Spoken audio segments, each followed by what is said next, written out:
আগামী শনিবারের মধ্যে বাংলাদেশের সকল ক্লিনিকগুলিতে লেবার রুম প্রতিষ্ঠিত করতে হবে। যারা না করবে তাদের লাইসেন্স বাতিল করে দেব এবং সেই ক্লিনিক বন্ধ করে দেব। আমাদের দেশে বর্তমানে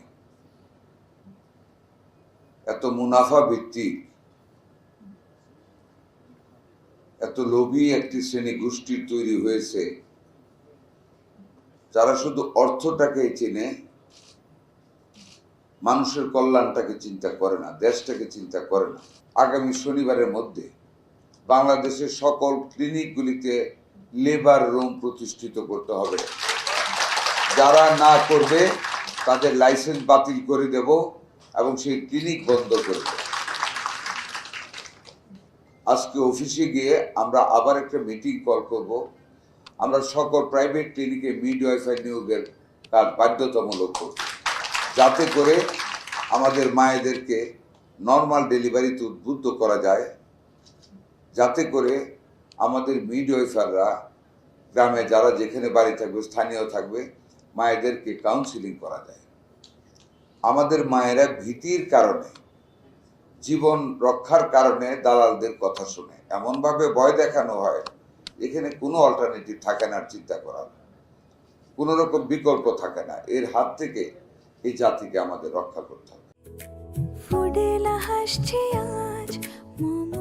ফুডেলা একটি নাবিল পণ্য। একটি সবল জনগোষ্ঠী ব্যতীত সবল অর্থনীতি করা যায় না।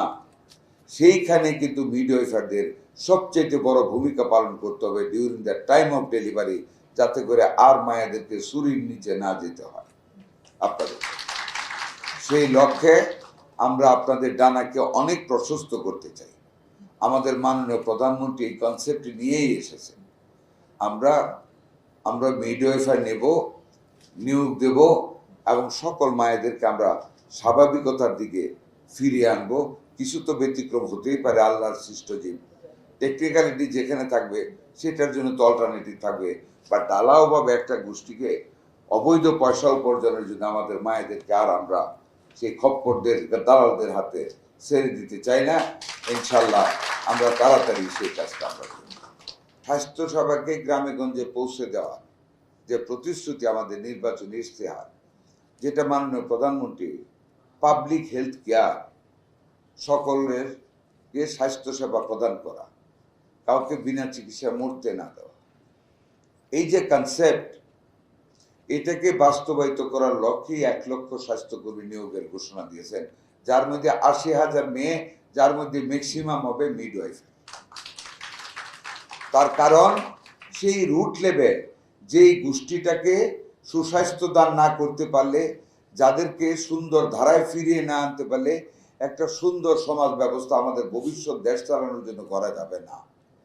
একটা সুস্থ সবল বাচ্চাকে যদি বিকাশমান না করতে পারি, যদি তাকে আমরা দেখাশোনা না করতে পারি, সবল স্বাস্থ্যসেবা না দিতে পারি,